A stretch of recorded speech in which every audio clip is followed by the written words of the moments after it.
அஸ்ஸலாமு அலைக்கும். அஸ்ஸலாம். ரமலான் புனித ரமலான், ரமலான் புனித ரமலான், ரமலான் புனித ரமலான், ரமலான் புனித ரமலான். அஸ்ஸலாமு அலைக்கும் வரஹ்மத்துல்லாஹி வபரகாத்து. வல்ல ரஹ்மான் நமக்கும் நம்முடைய பெற்றோர், மனைவி, மக்கள், குடும்பத்தார் யாவருக்கும் உயிருள்ள வரையிலும் உடல் சுகத்தை நசீபாக்கி தருவானாக. மருத்துவமனை கஷ்டம், அதன் சிரமம் செலவுகளிலிருந்து நிரந்தரமான பாதுகாப்பை அல்லாஹ் நம் எல்லோருக்கும் கொடுத்தருள் புரிவானாக. வானம் பூமியினுடைய ஆபத்துகளை விட்டும், முசீபத்துகளை விட்டும், கெட்ட முடிவுகளை விட்டும் நம்மையும் நம் குடும்பத்தையும் பாதுகாத்து அருள் புரிவானாக. அவனுடைய படைப்புகளின் தீங்குகள் அனைத்திலிருந்தும் நம்மையும் நம் சமூகத்தையும் காத்தருள் புரிவானாக. எல்லாம் வல்ல அல்லாஹ் மனித வாழ்க்கையில் அவர் தன் வாழ்க்கையை இயக்குவதற்கான வழிகளை, வாய்ப்புகளை, தேவையான உபகரணங்களை அவன் எல்லோருக்கும் கொடுத்து இருக்கிறான். யார் யாருக்கு என்ன தேவைகள் என்பதையும் அவன் பங்கீடு செய்து விட்டான் என்றார்கள் நபிகள் நாயகம் ஸல்லல்லாஹு அலைஹி வஸல்லம். ஒரு ஆச்சரியமான செய்தி என்னவென்றால், உங்களை படைப்பதற்கு 50,000 ஆண்டுகளுக்கு முன்பு, அந்த வார்த்தை ஏதோ ஒரு மிகைப்பாலாம் சொல்றது இல்லை. நபிகள் நாயகம் ஸல்லல்லாஹு அலைஹி வஸல்லம் உங்களை படைப்பதற்கு ஒரு 50,000 ஆண்டுகளுக்கு முன்பு உங்களுக்கு என்ன தேவை என்பதை அவன் எழுதிவிட்டான். எத்தனை வருஷம்? 50,000 ஆண்டுகளுக்கு முன்னால் உங்கள் தேவைகளுக்கு என்னென்ன வேணும், இரணங்கள், உங்களுடைய ரிசுக்குகளை அல்லாஹ் எழுதிவிட்டான். நமக்குள்ளது எழுதப்பட்டு விட்டது என்பதை ஹாத்தமுன் நபியின் ஸல்லல்லாஹு அலைஹி வஸல்லம் உறுதிப்படுத்துறாங்க. அப்படியானால் அதன் மீது ஒரு நம்பிக்கை, உங்கள் மீது எழுதப்பட்டது உங்களுக்கு வந்தே தீரும். என்ன எழுதப்பட்டதோ அது கிடைக்கும். இரணம் ஒரு வழி பாதை என்றார்கள். மரணம் எப்படி ஒரு வழி பாதையோ, மரணம் உங்களை தேடி வரும், இரணமும் தேடி வரும். இரணங்கிறது நம்ம தேடி போறதுன்னு ஒண்ணு இருக்குது, அது தேடி வந்துடும். நபிகள் நாயகம் ஸல்லல்லாஹு அலைஹி சொன்னாங்க, யஜ்லுபுஹு அஜலுஹு கமா யஜ்லிபுஹு ரிஸ்குஹு. மனிதனை மரணம் தேடுவதை போல் இரணமும் தேடுகிறது. நம்ம அங்க போயிடுவோம், நமக்கு வர வேண்டியது அங்க வந்து தருவார். அவர் சொல்லுவார், உங்களுக்காக கொண்டேன், நீங்க அங்க இல்ல, அதனால இங்க இருப்பீங்கன்னு இங்க வந்தேன். நம்ம அவரை தேடி போக வேண்டியது இல்லை, நம்மை தேடி அது வரும். சொன்னவர்கள் நபிகள் நாயகம் ஸல்லல்லாஹு அலைஹி வஸல்லம். என் இரணம் எனக்கு தீர்மானிக்கப்பட்டு இருக்கிறது. எனக்கு பக்கத்துல நல்ல வியாபாரம் நடக்குதுன்னு அதை பார்த்து நான் ஏங்குவதால் எனக்கு தான் கஷ்டம். எனக்குள்ளவர் அங்க போக மாட்டார். என் கடை கொஞ்சம் பூட்டி இருந்தாலும் சரி, நாளைக்கு அவர் திறந்தா வாங்கிக்கலான்னு போயிடுவார். எனக்குள்ள இரணம் எனக்கு. இன்றைக்கு நம்ம கடையில வியாபாரம் கம்மி, பக்கத்து கடையில நடக்கிற வியாபாரத்தை பார்த்து நம்ம ஏங்குறோம் என்றால் அது நமக்குத்தானே நாம் கஷ்டங்களை உண்டாக்கி கொண்டோம், மன அழுத்தங்களை கொடுக்கிறோம். அப்படியெல்லாம் இல்லை. நம்ம தேடி வர்ற கஸ்டமர் நம்மை தேடிதான் வருவார். அது நமக்கு இல்லை, அவருக்கு. அங்க போயிடுவார். நமக்கே ஒரு நாள் நம்ம நினைப்போம், இவர் இங்க வர்ற ஆளாச்சே, அங்க போகிறாரு. அவருக்குள்ள ரிசுக் அது. ஒன் ரிசுக்கை இன்னொருவர் எடுக்க முடியாது. இந்த ஹதீஸ் ரொம்ப அழுமானது. உனக்குள்ளதை இன்னொருவர் எடுக்க முடியாது, இன்னொருவருக்கு உள்ளது உனக்கு கிடைக்காது. ஒரு பெரிய பாடம் இது. இந்த பாடத்துல நம்பிக்கை வந்துட்டுமையானால் மனசு ரொம்ப ரிலாக்ஸா இருக்கும். ரொம்பலாம் வேண்டாம், வரலாறுலாம் வேண்டாம். உங்க வாழ்க்கையை நீங்க ஒரு தடவை திரும்பி பார்த்தால் எத்தனையோ சந்தர்ப்பங்கள் உங்களை தேடி அந்த ரிசுக்குகள் வந்ததை நீங்கள் அறிய முடியும். இங்கே ஹாத்தமுன் நபியின் ஸல்லல்லாஹு அலைஹி வஸல்லம் சொல்ல வருகிறார்கள், அல்லாஹ் விஷயத்துல நீ எப்படி நடக்கணும்னு சொன்னா, உனக்கு எது கிடைத்ததோ அதை கொண்டு எப்போதும் போதுமாக்கிக்கொள். போதுங்கிற மனசு பெரிய மனசுன்னாங்க. இன்னைக்கு அதான் நமக்கு வர்றதே இல்லை, பல பேருக்கு வர்றது இல்லை. சூழ்நிலை அப்படி ஆயிடும். போதும் என்கிற மனசு, பரவாயில்ல எனக்கு போதும். அதோட இன்னொரு செய்தியை ரொம்ப உறுதியா சொன்னாங்க, நீ அவன் கொடுத்ததில் நிறைவை மட்டும் காணு, குறை காணாதே.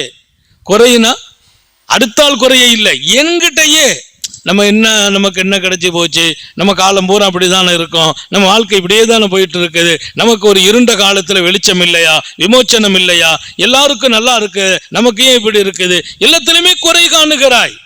உனக்கு கிடைத்த மக்கள் விஷயத்தில் குறை காணுகிறாய், மனைவி விஷயத்தில் குறை காணுகிறாய். 25 வருஷம் கழிச்சு ஒருத்தர் சொன்னார், ஹஜ்ரத் எங்க தகப்பனார் ரொம்ப திரும்ப திரும்ப எனக்கு சொந்தத்துல தான் பொண்ணு பேசுனாங்க, நான் தான் அது வேண்டான்ட்டு இவங்களை முழிச்சிட்டேன் சொல்லிட்டு சொல்றார், இந்த அம்மாவையும் முழிச்சுக்கிட்டேனுங்கிறார். 25 வருஷம் கழிச்சு இன்னும் இந்த பெண்ணை அவர் பொருந்திக்கிடல. எனக்கு அந்த பெண்ணை எங்க பாப்பாவுக்கு பேசினாங்க, நான் வேண்டாண்டு இந்த பெண்ணை விரும்பி கட்டினேன், ஆனா இவங்க எனக்கு திருப்தி இல்லை. 25 வருஷம் கழிச்சு பெருமானார் சொன்ன ஒரு அழகான செய்தி, உன் மனைவியே உனக்கு பிடிக்கலவை, உன் மனைவிட்ட எல்லாமே பிடிக்கலையான்னு கேட்டாங்க. என் மனைவி எனக்கு பிடிக்கல, எல்லாமே பிடிக்கலையா? இல்லை, என் மனைவிட்ட சில நல்ல குணம்லாம் இருக்குது, சில நேரத்தில் அவங்கள பார்த்து நான் ரொம்ப வியந்து இருக்கிறேன், அதை வச்சு பொருந்திக்கான்னாங்க. மனைவி பிடிக்கல, மனைவிட்ட உனக்கு பிடிக்கிறது என்ன இருக்குது, அதை கொண்டு பொருந்திக்கொள். நிறைய பேரு தன் மக்களை வைத்தே குறைபட்டுக் கொள்றாங்க. இப்படி பிள்ளைங்க பிறந்துட்டாங்களே, குறைபாடு உள்ள பிள்ளைகள் விஷயத்தில் கூட குறைபடாதீர்கள், குறைபாடு உள்ள பிள்ளைகள் விஷயத்தில் கூட குறைபட்டுக் கொள்ளாதீர்கள். ஏன்? அந்த குறைபாடு உள்ள பிள்ளைகளால் அல்லாஹ் உங்களின் அந்தஸ்தை உயர்த்துகிறான், உங்க லைஃபை வித்தியாசமா கொண்டு போவான் அல்லாஹ். இங்கே நீங்கள் நல்ல சிந்திக்க வேண்டிய ஒரு அருமையான செய்தி, காத்தமுன் நபியின் ஸல்லல்லாஹு அலைஹி வஸல்லம் குறைபடாதீர்கள். நம்ம அடுத்தால நம்ம குறைபடக்கூடாது. நான் இப்படித்தானே இருக்கிறேன், என் லைஃபையும் இப்படி மாறவே மாட்டுக்கு, எனக்கு எப்போ பார்த்தாலும் கவலை இருந்துகிட்டே இருக்கு, என் லைஃப்ல ஏன் ஒரு முன்னேற்றம் வரல, என் பையங்களுக்கு ஏன் ஒரு வாய்ப்பே கிடைக்க மாட்டுக்கு, ஏன் குறைபடுகிறீர்கள்? குறைபடாதீர்கள், அடுத்தவங்களை பார்த்து குறைபடாதீர்கள், மாறாக அவரை விட நீ நல்லா இருக்கிற நினைச்சுப்பார். அல்லாஹ் இதைத்தான் பிரியப்படுகிறான். நீ எப்போது உனக்கு கொடுத்ததை நீ ஏற்றுக்கொள்கிற மனம் வருமோ, அல்லாஹ்ட்ட ஒரு சுன்னத்து இருக்குது, அவன் கொட்ட ஆரம்பிச்சிருவானா, அவன் கொட்டிக்கிட்டே இருப்பான், வாரி வாரி கொடுப்பான். ஏன்? நான் கொடுத்ததை அவன் ஏத்துக்கிற மனசு வந்துட்டு அவன் கொடுத்ததை ஏத்துக்கிறான். சஹாபாக்களை பற்றி நான் படித்தது ஆச்சரியம். சுஃபாவின் தோழர்கள், திண்ணை தோழர்கள், கிட்டத்தட்ட 70 தோழர்களை நான் பார்த்தேன் என்கிறார். திண்ணை தோழர்கள் 70 பேரை பார்த்தேன். அவர்களுக்கு ஆடை அணிந்தால் மேலாடை இல்லை, மேலாடை இருந்தால் கீழாடை இல்லை. திண்ணை தோழர்கள் 70 பேரை பார்த்தேன். கீழே ஒரு ஆடை உடுத்தா சட்டை கிடையாது, சட்டை இருக்குதா உள்ள உடுத்துற ஆடை கிடையாது. ஒரு சட்டை நீளமா போட்டுருவாங்க, உள்ளுக்குள்ள ஒண்ணுமே உடுத்த முடியாது. இல்லை, ஒரே ஒரு ஆடை உடுத்ததான் இருக்குது. அதை அப்படியே தூக்கி கழுத்துல கொண்டு வந்து கட்டி ஊக்கை வைத்து குத்தி கொள்வார்கள்.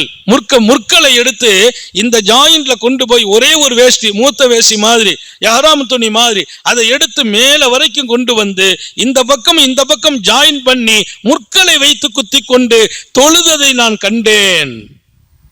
திண்ணை தோழர்கள், மாணவியின் தோழமை, அந்த தோழர்களை நாங்கள் சந்தித்து கேட்போம், என்ன ஒரு ஆடைக்கு மேல் இன்னொரு ஆடை இல்லையே, ஏன் இன்னொரு ஆடை இல்லையா உங்கள்கிட்ட? அவங்க சொன்ன பதில் என்ன தெரியுமா? அல்ஹம்துலில்லாஹ் ரப்புல் ஆலமீன், அல்லாஹ் அழகான ஒரு ஆடையை கொடுத்திருக்கிறான், இதை இங்க வரைக்கும் கொண்டு ஜாயின் பண்ணி நிம்மதியா தொழுகிறோம். எத்தனையோ பேர் இந்த ஆடை இல்லாமல் இருக்கிறாங்க என்றார்கள். நான் வியந்து போனேன். இந்த ஆடையும் இல்லாமல் இருக்கிறார்கள். ஒரு ஆடை இன்னைக்கெல்லாம் நமக்கு அடுக்கடுக்கா இருக்குது பீரோல்ல. ஒரு ஆளுக்கு ட்ரெஸ்ஸு ஒரு பீரோல் பத்தல்ல. ஒரு வீட்டில் நான் என் நண்பர் வீட்டுக்கு போனேன், 5 பீரோல் இருக்குது. அவர் சொன்னார், எனக்கு 5 மக்கமார்கள் 5 பீரோல்னார். உங்களுக்கும் உங்க பொஞ்சாரிக்கும் கேட்டேன், அது மாடியில் இருக்குன்னார். எனக்கும் என் பொஞ்சாரிக்கும் மாடியில் பீரோ இருக்குது.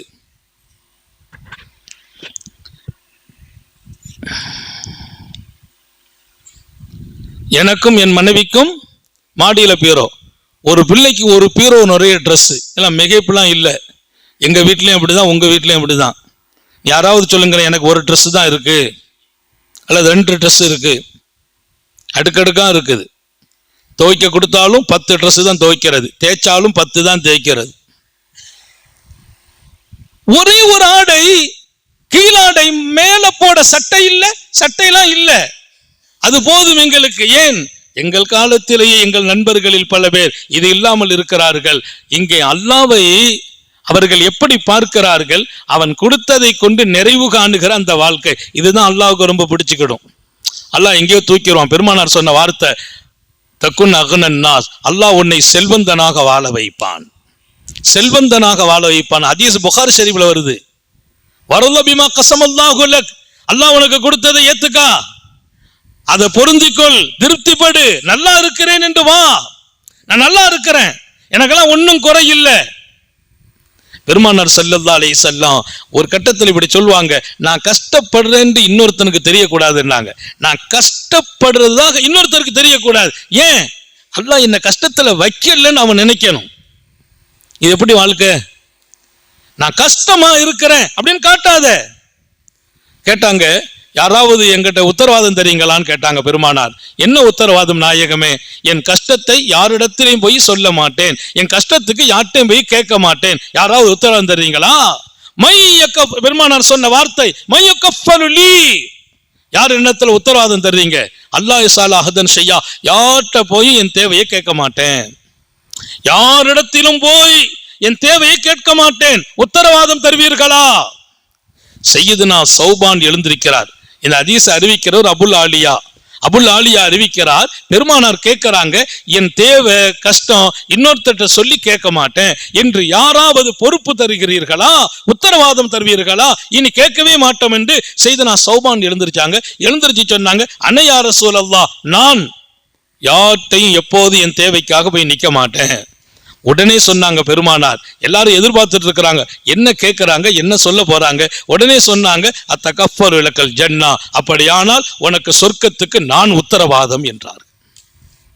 அதுக்கு பின்னால எல்லாரும் யோசிக்கிறாங்க, ஆஹா எவ்வளவு பெரிய விஷயம், உனக்கு சொர்க்கத்திற்கு நான் உத்தரவாதம் தருகிறேன், நீ சொர்க்கம் வருவாய், உனக்கு சொர்க்கத்தை வாங்கி தருகிறேன். அபுல் ஆலியா ரலியல்லாஹு அன்ஹு அறிவிக்கிறார்கள், சையதுனா சௌபானை பார்த்து உத்தம நபிகள் சொன்னார்கள், உனக்கு சொர்க்கத்துக்கு நான் கேரண்டினாங்க. ஏன்? நமக்கு கஷ்டம் இருக்கும், கஷ்டம் இல்லாமலாம் வாழ முடியாது, கஷ்டத்தை காட்டிக்கிடாம வாழணும். எனக்கு கவலை இருக்குது, கவலையை காட்டிக்கிட கூடாது, வெளியில வரும்போது கொஞ்சம் நீட்டா வரணும், அந்த சோகமா இருக்கக்கூடாது, சோகமா நீ நடக்கவே கூடாதுங்கிறாங்க. சாபாக்களை பற்றி குர்ஆன் சொல்லுகிறது, யஹ்ஸபுஹுமுல் ஜாஹிலு அக்னியா, அவங்க எல்லாம் ரொம்ப அப்பாவிகள். அவங்களை துவக்கும் போது அல்லாஹ் எப்படி சொல்றான்? ஏழைகள் அப்படின்ட்டு துவக்கிறான். ஏழைகள், சாப்பிட கொஞ்சம் வசதி இல்லாம இருந்தாங்க, அவங்க ரோட்ல வருவாங்க, பள்ளிவாசலுக்கு வருவாங்க, நண்பர்களை சந்திப்பாங்க, அவங்களெல்லாம் இவங்களை நினைச்சுக்கிடுவாங்களாம், இவங்கெல்லாம் பெரிய பணக்காரங்களா இருப்பாங்களோ. யஹ்ஸபுஹுமுல் ஜாஹிலு அக்னியா, அவங்க இவர்களை பற்றி நினைப்பாங்க பெரிய பணக்காரங்களோ இவங்க. ஏன் அப்படி இருக்கும்? ட்ரெஸ் நீட்டா துவைச்சு போட்டு வருவாங்க, உதடுல என்ன தேய்ச்சிக்கிடுவாங்களாம், என்ன 2 நாளா சாப்பிடல, உதடெல்லாம் ஒரு நாள் நோன்பு வச்சாலே அது காஞ்சி போயிடும், 2 நாளா சாப்பிடல, யாராவது பார்த்து பசி பட்டினியா இருக்கிறாங்களோ அப்படின்னு விளங்கிடக்கூடாது பாருங்க, அந்த உதட்டுல எண்ணெயை தேய்ச்சிட்டு வந்து நிற்பாங்க. ஏன்னா நாங்க நல்லா இருக்கிறோம் காட்டுவதற்காக. ஏழைகள், சாப்பிட வழி இல்லாதவர்கள், ரொம்ப கஷ்டத்தில் இருப்பார்கள், வெளியில் வந்தால் அவர்களை பற்றி தெரியாதவர்கள் இப்படி சொல்வார்கள், இவங்க எல்லாம் பணக்காரங்க அப்படின்னு சொல்ற அளவுக்கு தங்களை காட்டிக் கொள்வார்கள். நோக்கம் என்ன? யாரும் நான் கஷ்டப்படுறேன்னு நினைச்சுக்கிற கூடாது. அப்படி நினைச்சிட்டா அல்லாஹ் மேல வருத்தப்படுவாங்க. நல்ல மனிதர்கள், தொழுகையாளிகள், ரசூலுடைய நண்பர்கள் இருக்கிறாங்க, நெருக்கத்தில் இருக்கிறாங்க, இவங்களுக்கு போய் அல்லாஹ் ஒன்னும் கொடுக்காம வச்சிருக்கிறான்னு சொல்லி அல்லாஹ்வை குறைபற்ற கூடாது. அல்லாஹ்வை நாங்க குறைபடல, எங்களை பார்த்து யாரும் அல்லாஹ்வை குறைபற்ற கூடாது. அல்லாஹ் எல்லாருக்கும் தௌஃபீக் செய்வானாக. ஞாபகம் வச்சுக்கங்க, இது ஒரு லைஃப், இது அழகான வாழ்க்கை. அவன் கொடுத்தான், எனக்கு உள்ளதை எழுதினான், தீர்மானித்தான், முடிவு செய்தான். அது வரும், டைம் மாத்தி வரும், இப்ப வரும், கொஞ்சம் கம்மியா வரும், இன்னும் கொஞ்சம் காலம் கழிக்கும், கொஞ்சம் கூட வரும். ஒரு குழந்தை இருக்குது, அதுக்கு தக்க வரும். 2 குழந்தையாச்சு, அதுக்கு தக்க வரும். வாப்பா அம்மாவுடைய காலத்தை பாருங்க, 12 குழந்தைகள். எங்க தகப்பனாருக்கு 12 குழந்தைகள், ஒண்ணுக்கு பின் ஒண்ணு மௌத்தாச்சு, 5 பேர் தங்கினோம். அதுக்கு முந்தி பாருங்க 18 குழந்தைகள். ஆக அப்படி அந்த குழந்தைகளை வைத்து அவங்க எல்லாம் ஒரு பெரிய வெளிநாட்டுக்கு போகல, வெளிநாட்டுல போய் உழைக்கல, வீட்டுல உட்கார்ந்து தறி நெய்தாங்க, தறி நெய்து கொண்டு தெருவுல பாவாத்துனாங்க. அந்த வருமானம் முடியல, விறகு கூட தெருவுல போய் பிளந்தாங்க. அந்த வருமானம் செழிப்பானாங்க, அழகாக்குனாங்க. இன்னைக்கு பிள்ளைங்க கண்குளிர்ச்சியா இருக்கிறாங்க. நம்ம நினைச்சுக்கிட்டோம் நம்ம வெளிநாட்டுக்கு போகலன்னா நம்ம குடும்பம் என்னத்துக்கு ஆகும்? அப்படி எல்லாம் ஒண்ணும் இல்லை. பிள்ளைகளை கொடுத்த அல்லாஹ் அதற்கான ரிஸ்கையும் முதவே தருகிறான். நஹ்னு நர்சுகுக்கும் வ இய்யாஹும். குர்ஆனை திறந்து பாருங்கள். உங்களுக்கும் நாமே இரணமளிக்கிறோம். உங்கள் கைகளில் கொடுத்த உங்கள் பிள்ளைகளுக்கும் நாமே இரணமளிக்கிறோம். திருக்குர்ஆன் பேசுகிறது. உங்களுக்கும் நாம் இரணமளிக்கிறோம். உங்கள் கைகளில் வழங்கிய உங்கள் பிள்ளைகளுக்கும் நாம் இரணமளிக்கிறோம். என் பிள்ளைக்கு வயசாகி போச்சு, கல்யாணம் முடிக்கணும், என்ன செய்யறது? ஏன் கவலைப்படுற? அல்லாஹ்ட்ட கேளு. நீ கொடுத்த பிள்ளை நீயே பொறுப்பு. அல்லாஹ் சொன்னான், நான் தான் பொறுப்பு. நர்சுகுக்கும் வ இய்யாஹும். உங்களுக்கு இரணம் கொடுப்பது என் கடமை. நீ பெற்ற பிள்ளைக்கு இரணம் கொடுப்பதும் என் கடமை. நான் அந்த பிள்ளைகளை கொடுத்தேன். அப்ப பிள்ளைங்க வளருகிற போது என் வாழ்க்கையின் வளர்ச்சியும் அல்லாஹ் கூட்டி கொடுப்பான். நேத்து எங்க வாப்பா சொல்லுவாங்க, அன்னைக்கெல்லாம் ஒரு தறி நெய்சம்பா, இப்ப 2-3 பிள்ளைங்க பிறந்த பின்னால 2 தறி நெய்கிறேன்னாங்க. 2 தறி நெய்ய வச்சான் அல்லாஹ். அன்னைக்கு தறி நெய்து வாழ்க்கை. இன்னைக்கு நாங்க ஒன்னும் கஷ்டப்படல, கையேந்தும் நிலை இல்லை, பல பேருக்கு கொடுக்கிற நிலையில் வாழ வைத்தான் அல்லாஹ். ஏன் ஒரு நாளும் வாப்பா குறைப்பட்டதே இல்லை, கஷ்டப்படுறேன்னு சொன்னது இல்லை. நாங்க கஷ்டப்படுறாங்கன்னு என்னும் அளவிற்கு வளர்க்கல. பிள்ளைங்கள்ட்ட தன் கஷ்டத்தை சொல்லி வளர்க்கல. எப்படி வளர்த்தாங்க? நல்லா இருக்கிறோண்டே வளர்த்தாங்க. எதை கேட்டாலும் வாங்கி கொடுத்தாங்க. அப்ப நாங்க நினைச்சோம் பாப்பா அம்மாலாம் வசதியா இருக்கிறாங்க, ஏன் நம்ம கேட்டதை அவங்க தடுத்ததே இல்லை. உங்கள் பிள்ளைகளுக்கு உணர்த்துங்கள், அல்லாஹ் நம்மை நல்லா வச்சிருக்கான்னு உணர்த்துங்க. உங்க பிள்ளைங்களுக்கு உணர்த்துங்கள். அதனால வரம்பு மீறி போயிடக்கூடாது, ஆடம்பரமா போய் பிள்ளைங்க காசு அழிச்சிடக்கூடாது. அதுல கவனம் இருக்கணுமே தவிர நாங்கெல்லாம் கஷ்டப்படுறோம்பா அப்படின்லாம் பிள்ளைகிட்ட சொல்லக்கூடாது. நாங்க நல்லா இருக்கிறோம்பா, எங்களை படைச்ச ரப்பு நல்லா தான் வச்சிருக்கிறோம். அந்த ஒரு வார்த்தை அல்லாஹ்வுக்கு ரொம்ப மகிழ்ச்சி ஆயிடுமா. எங்களை படைச்சவன் எங்களை நல்லா வச்சிருக்கான். அவன் சொல்றான்ல, நான் தான் உனக்கு பொறுப்பு. அன்னை ஆயிஷா ரலியல்லாஹு அன்ஹா, ஹஜ்ரத் முஆவியாவினுடைய ஆட்சி காலம், ஹஜ்ரத் முஆவியாவின் ஆட்சி காலம். ஆயிஷா நாயகி ரலியல்லாஹு அன்ஹா அவங்களுக்கு 1,00,000 திர்ஹம் மானியமாக வரும். நல்ல கவனிக்கணும், 1,00,000. கிட்டத்தட்ட 1400 ஆண்டுகளுக்கு முன்னால் 1,00,000 திர்ஹம்னா அது மதிப்பை பாருங்க. 1,00,000 திர்ஹம் மானியம் ஆயிஷா நாயகி.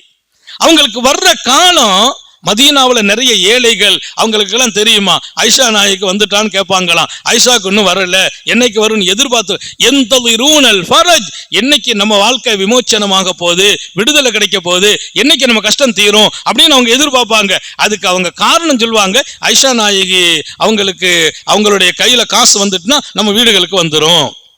1,00,000 திர்ஹம் அன்பளிப்பாக அன்னை ஆயிஷா ரலியல்லாஹு அன்ஹா அவர்களுக்கு வந்த உடனே மதீனாவில் இருக்கக்கூடிய ஏழைகளை, மதீனாவில் இருக்கக்கூடிய தேவை உடையவர்களை அவங்க கணக்கெடுப்பாங்க.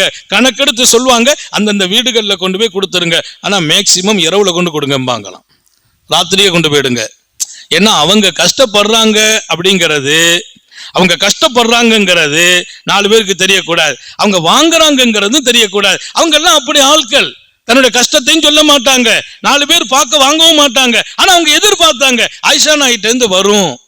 அம்மா சொல்லுவாங்க, நம்ம எதிர்பார்ப்புல இருக்காங்க, கொண்டு கொடுத்துருங்க. அந்த 1,00,000 திர்ஹத்தையும் அப்படியே கொண்டு பாஸ் பண்ணிடுவாங்க. அந்த ஆட்கள்லாம் மறுநாள் பார்த்தா ஜோரியா இருப்பாங்க. அவங்க பிள்ளைங்களுக்கு ட்ரெஸ்ஸுகளை கொடுப்பாங்க, சாப்பாடு கொடுப்பாங்க. ஏன் அவங்க வீட்டுல பணம் இறங்கின மாதிரி. ஆயிஷா நாய்க்கு வீட்டுக்கு வந்த போது ஆயிஷா நாயிட்ட கேட்டாங்க, ஏன் உங்களுக்கு எல்லாம் கொடுத்துட்டீங்களா? வீட்டுல ஒரு அடிமை பெண் இருந்தாங்க, எல்லாத்தையும் கொடுத்துட்டியல, உங்களுக்கு என்ன வச்சிருக்கீங்கன்னு கேட்டாங்க. அன்னை ஆயிஷா நாயி சொன்னாங்க, நம்ம என்னதான் குறைப்பட்டிருக்கோம், என்னதான் கஷ்டப்படுறோம், என்னதான் நம்ம இல்ல, நம்ம வீடு எல்லாம் இருக்கிறது. இது யாருடைய வீடு தெரியுமா? ரசூலுல்லாஹ் வாழ்ந்த வீடு. இது ரசூலுல்லாஹ் வாழ்ந்த வீடு. இங்க என்ன இல்ல நம்மள்ட்ட? அம்மா அந்த அடிமை பெண்ணு சொன்னாங்க, நோம்பு திறக்கிறதுக்கு பேர்ச்சம்பளம் கூட கிடையாது, நோம்பு திறக்கிறதுக்கு பேர்ச்சம்பளம் கிடையாது. அம்மா சொல்றாங்க, நம்ம வீட்டுல என்ன இல்லை, வீட்டுல பேர்ச்சம்பளமே இல்லை நான் சொல்ல முடியுமா? பேர்ச்சம்பளம் கூட கிடையாது. அன்னைக்குதான் 1,00,000 வந்திருக்கு. அந்த 1,00,000த்தையும் மதீனாவில் தேவை உடையவர்களுக்கு பூரா பங்கு வச்சு கொடுத்துட்டு அம்மா சொன்னாங்க, நம்ம நல்லா இருக்கிறோம், நம்ம ரப்பு நம்மளை நல்லா தான் வச்சிருக்கிறான். அதல்லவா வாழ்க்கை, கொடுத்து மகிழ்கிற வாழ்க்கை. இன்னைக்கெல்லாம் நம்ம ரொம்ப யோசிக்கிறோம், கொடுத்தா நம்ம நிலைமை என்ன ஆகிறது என்று. அங்கதான் நம்ம மாட்டிக்கொள்கிறோம். காலம் போயிட்டே இருக்கு, வயசு போயிட்டே இருக்குது, நமக்கு சில தயாரிப்புகள் வேணும், திட்டங்கள் வேணும், அல்லாஹ்வுடைய திருப்தியை பெற வேண்டிய காலங்கள் இது. அதற்காக நம்ம தயாராகணும். அதற்கு நாம் செய்ய வேண்டிய பெரிய விஷயம், நம்ம நல்லா இருக்கிறோம் என்கிற அந்த மனோநிலை எல்லாருக்கும் கொண்டாக்கி கொள்ளணும். எல்லார்ட்டையும் சொல்றேன், இங்க கஷ்டத்தை வெளியில காட்டாதீர்கள். அல்லாஹ் விட்ட இடத்துல அவன் கொடுத்ததுல குறைபட்டு கொள்ளாதீர்கள். அவன் நிறைவாகவும் திருப்தியாகவும் வச்சிருக்கிறான். ஒரு ஹஜ்ஜாரு நம்ம நட்புல இருக்கிறார், வெளியூர். அவருக்கு 2 பெண் மக்கள். அதுல ஒரு பிள்ளை நல்லா இருப்பா லட்சணமா, இன்னொரு பிள்ளை நல்லா இருக்க மாட்டா. இன்னொரு பிள்ளை அவ்வளவு லட்சணமா இல்லை. அவர் சொல்வார், அதில் துவா செய்யுங்க, அந்த பொண்ணுக்கும் மாப்பிள்ளை அமையணும், இந்த பொண்ணுக்கும் அமையணும் பார். லட்சணமா இருக்கிறாங்க அவன் மூத்த பொண்ணு, அறிவு கொஞ்சம் அழகு கம்மியா இருக்கிறது 2வது பொண்ணு. அவர் அடிக்கடி சொல்வார், என் பொண்ணு அந்த பொண்ணு நல்லா இருக்குது, இந்த பொண்ணு கொஞ்சம் கலரு கம்மி, அதனால துவா செய்யுங்க, 2 பொண்ணுக்கும் நல்ல மாப்பிள்ளை அமையணும். யாராவது அந்த பிள்ளைங்க வருத்தப்பட்டுற கூடாது, நம்ம கருப்பா பிறந்ததுனால தானே நமக்கு மாப்பிள்ளை அமையல அப்படின்னு அந்த பிள்ளைங்க மனசு சங்கடப்படக்கூடாது. ஹதரத் துவா செய்யுங்கம்பார். நல்ல மனிதர். முதல் பொண்ணு லட்சணமா இருக்கும், 2வது பொண்ணு கொஞ்சம் அழகு கம்மியா இருக்கும். ஆனா என்ன நடந்துச்சுன்னு தெரியுமா? மாப்பிள்ளைங்க மாப்பிள்ளைங்க போறான், 2வது பொண்ணை கேட்டாங்களாம். எந்த பொண்ணுக்கு அழகு கம்மின்னு இவர் சொன்னாரோ, எந்த பொண்ணு கருப்புன்னு சொன்னாரோ அந்த பொண்ணை சூஸ் பண்றாங்க. வர்றவங்க 2வது பொண்ணு. அவர் சொல்றாரு, அதுல போன் பண்ணி, அதுல மூத்த பொண்ணை வச்சுட்டு 2வது பொண்ணுக்கு எப்படி கட்டி கொடுக்கறது? மூத்த பொண்ணுக்கு மாப்பிள்ளை வர துவா செய்யுங்க. நான் தானே, நீங்க 2வது பொண்ணுக்கு தானே மாப்பிள்ளைய கேட்டீங்கன்னு, அதானே அழகு இல்லாம இருக்குது, மாப்பிள்ளை வேணும்னு கேட்டீங்க. மூத்த பொண்ணுக்கு தான் மாப்பிள்ளை வந்துருமே, அது தப்பா போச்சு ஹதரத். இப்ப வர்றவங்க பூரா 2வது பொண்ணுக்கு கேட்டுக்கிட்டு இருக்கிறாங்க, முதல் பொண்ணு உட்கார்ந்துருமோன்னு பயமா இருக்குதுன்னார். நீங்க நல்லா யோசித்து பாருங்கள். அழகை வைத்து நாம் முடிவு செய்யறதில்லை. ஒரு பிள்ளைக்கு அழகை கொடுத்த அல்லாஹ் இன்னொரு பிள்ளைக்கு கொஞ்சம் அழகை குறைச்சு கொடுத்த அல்லாஹ் அந்த பிள்ளையை வீட்டுல தங்க வச்சிருவான், வைக்க மாட்டான். அந்த பொண்ணை தேடி வரக்கூடிய மாப்பிள்ளைகளை அவனை தயார் செய்வான், அவர்களுக்கு அந்த மனநிலையை கொடுப்பான். அந்த பொண்ணை விட இந்த பொண்ணு கொஞ்சம் நல்லா படிச்சிருக்கா, இந்த பொண்ணு நல்ல ஒரு ஜாப்ல இருக்கிறா, இந்த பொண்ணுக்கு மாப்பிள்ளை தேடி வருகிறார்கள். நீங்கள் யோசிக்க வேண்டும், அவர் யாரை குறித்து கவலைப்பட்டாரோ, குறைபட்டாரோ, இந்த புள்ள அழகில்லாம பிறந்துட்டேன், அந்த புள்ளைக்கு மவுஸ் அதிகம். நான் சொல்றது கல்யாணத்துக்கு முந்தி. இப்ப அந்த பொண்ணு 2 பேரும் அழகாக வாழ்கிறார்கள், 2 பேரும் நல்லா வாழ்றாங்க, 2 பேரும் குழந்தைகளோடு வாழ்றாங்க, 2 மருமகனும் நல்லா இருக்கிறாங்க. நான் ஞாபகப்படுத்துவேன், அல்லாஹ் கொடுத்ததை நீங்கள் ஏன் குறைபடுகிறீர்கள்? உங்க பிள்ளைங்கள்ட்ட நீங்களே குறைபட்டு, சில வீட்டுல கொஞ்சம் அழகா இருந்தா அந்த பிள்ளையை மட்டும் கொஞ்சிறது, அழகு இல்லைன்னா அந்த பிள்ளையை கொஞ்சிறது இல்லை, அந்த பிள்ளையை தூக்குறதே இல்லை தகப்பனார். ஏன் அம்மாவை கேட்பாங்க, அந்த பிள்ளையை தூக்கு, இந்த பிள்ளையை தூக்குங்களேன், அது கருப்பால இருக்கு, கருப்பா இருந்தா தூக்க கூடாதா? ஹசரத் அப்படியெல்லாம் உண்டான்னு கேட்காதீங்க. நான் எந்த வார்த்தையை சொன்னாலும் நடப்ப சொல்றேன். நடந்தது. அந்த அம்மா கண்ணீர் வடிச்சிச்சு. என்னுடைய கணவர் ஓரவஞ்சமா நடக்கிறார், அந்த புள்ள மீது அன்பு காட்டுகிறார், பாசம் காட்டுகிறார், இந்த புள்ளையை கண்டுகொள்ளவில்லை. 2 பெண் மக்களை வைத்தவர்கள், ஒரு பெண்ணுக்கு கொட்டுகிறார்கள், இன்னொரு பெண்ணுக்கு கொடுப்பதே இல்லை. அது துரோகம் என்கிறார்கள் நபிகள் நாயகம். நாளை மறுமையில் அவர் குற்றவாளி என்கிறார்கள். 2 பிள்ளைங்க இருக்கிறாங்கன்னா ஒரு பிள்ளைக்கு எல்லாம் கொடுத்து இன்னொரு பிள்ளைக்கு கொடுக்கலையா, நீ குற்றவாளி. என்னுடைய பாகத்தை நான் குறிப்பிட்ட பிள்ளைக்கு கொடுத்து குறிப்பிட்ட பிள்ளைக்கு கொடுக்கல, மறுமையில் கபரில் இருந்து எழுப்பப்படும் விதமே ஒரு அச்சம் உள்ள நிலையாக இருக்கும். பயப்படுற கோலத்தில் அல்லாஹ் எழுப்புவான். என்ன 2ம் என் பிள்ளைங்க, 2ஐயும் நான் சமமாகத்தான் நடத்தணும். ஒரு பிள்ளைய அப்படி ஒரு பிள்ளை இப்படி நடத்த அனுமதி இல்லை. நான் நிறைய சொன்னதுண்டு. பெருமானார் தர்பார்ல உட்கார்ந்து இருக்கிறாங்க, சஹாபாக்கள் சுத்தி இருக்கிறாங்க. 2-3 வயது மதிக்கத்தக்க ஒரு சிறுவன் ஓடி வந்தான். 3 வயது இருக்கும். உடனே பெருமானாருடைய பக்கத்தில் இருந்த சஹாபி அந்த பையனை தூக்கி பிடிச்சுக்கிட்டார், முத்தம் கொடுத்தார், நெஞ்சிலே அணைத்தார், மடியில் உட்கார வைத்துக் கொண்டார். பெருமானார் கண்காணிச்சுக்கிட்டாங்க. நபியினுடைய ஒரு அழகான நடைமுறை, ஒவ்வொன்றையும் இப்படி பார்ப்பாங்க, என்ன நடக்குது. 3 வயது இருக்கும். ஓடி வந்த சிறுவனை பக்கத்தில் இருந்த நபித்தோழர் பிடித்து கொண்டு முத்தமிட்டு நெஞ்சில் அணைத்து மடியில் உட்கார வச்சுக்கிட்டார். 1 நிமிஷம் 2 நிமிடம் கழிந்திருக்கும். 2 வயசு மதிக்கத்தக்க ஒரு சிறுமி பெண் பிள்ளை ஓடி வந்தது. அப்போது பெருமானார் பார்க்கிறாங்க, இந்த பிள்ளையை யார் கட்டி அணைக்க போறாங்க, யார் பிடிக்க போறாங்க, உட்கார வைக்க போறாங்க, இதுக்கும் ஒரு தந்தை இங்க இருக்கிறாங்க. அதே தந்தை தான் அந்த பிள்ளை அப்படி கையால பிடித்தார், முத்தமிடவில்லை, நெஞ்சில அணைக்கல, மடியில வைக்கல, கீழே வச்சுக்கிட்டார், என்ன உட்கார வச்சார். இது நபியினுடைய தர்பார்ல நடக்குது.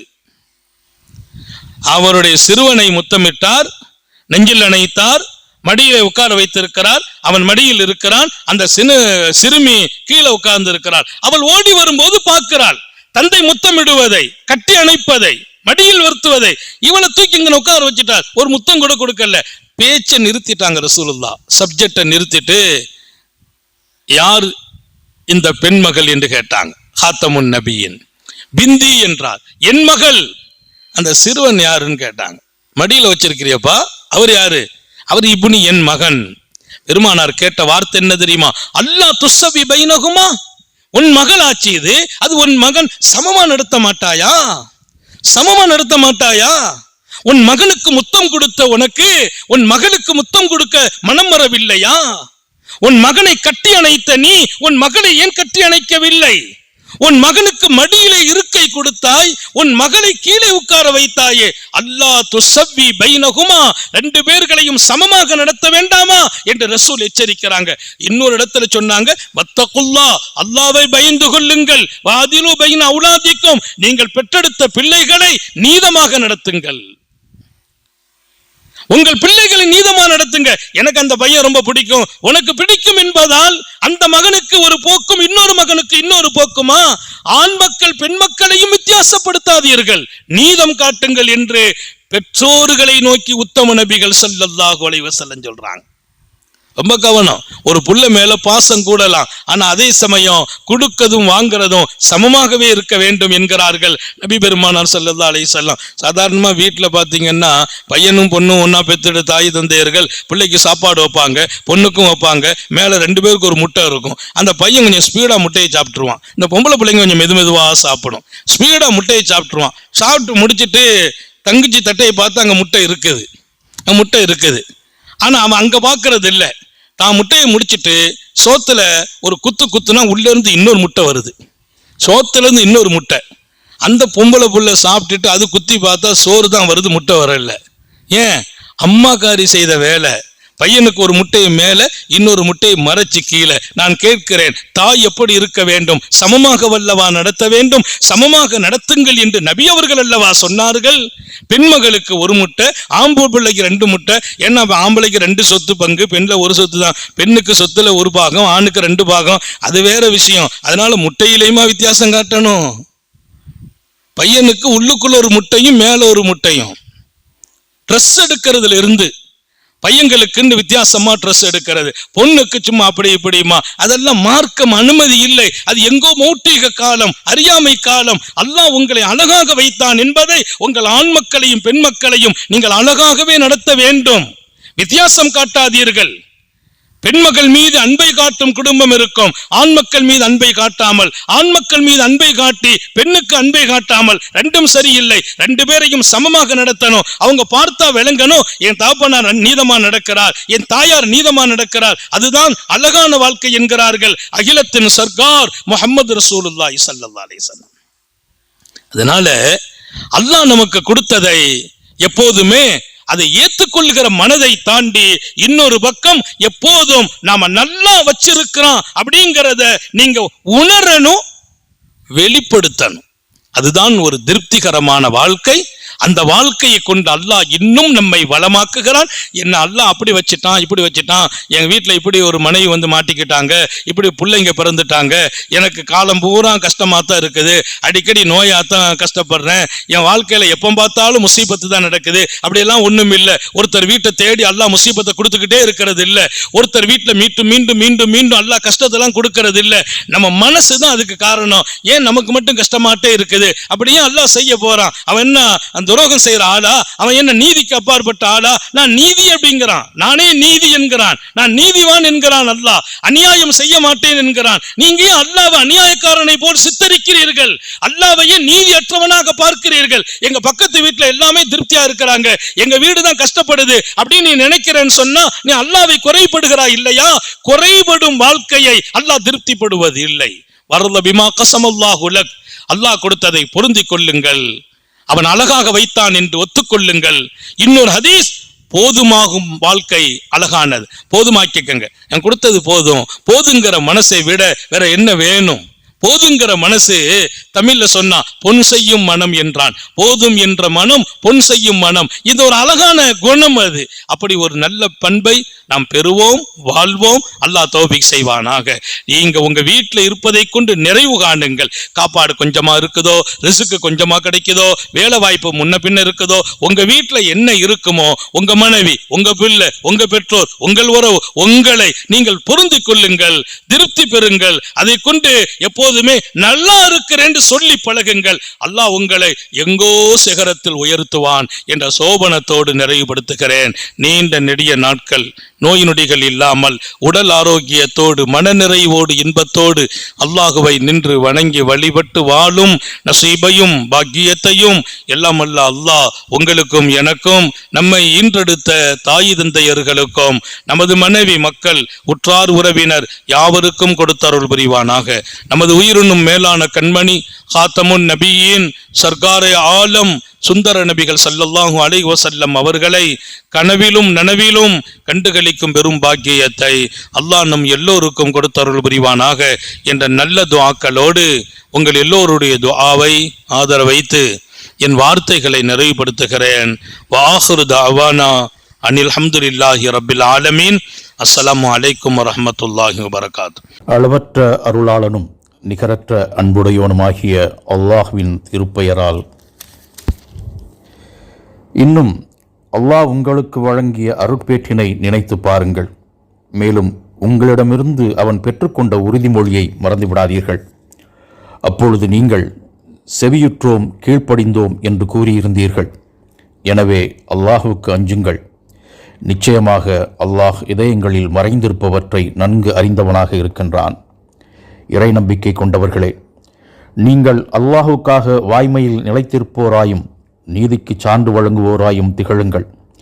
எந்த ஒரு கூட்டத்தார் மீதும் நீங்கள் கொண்டுள்ள பகைமை உங்களை நீதியிலிருந்து பிறழச் செய்துவிடக்கூடாது.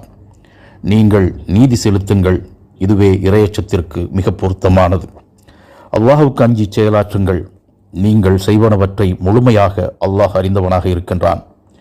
எவர்கள் நம்பிக்கை கொண்டு நற்செயல்கள் புரிகின்றார்களோ அவர்களுடைய பாவங்கள் மன்னிக்கப்படும் என்றும் மகத்தான நற்கூலி அவர்களுக்கு உண்டென்றும் அல்லாஹ் அவர்களுக்கு வாக்களித்திருக்கின்றான்.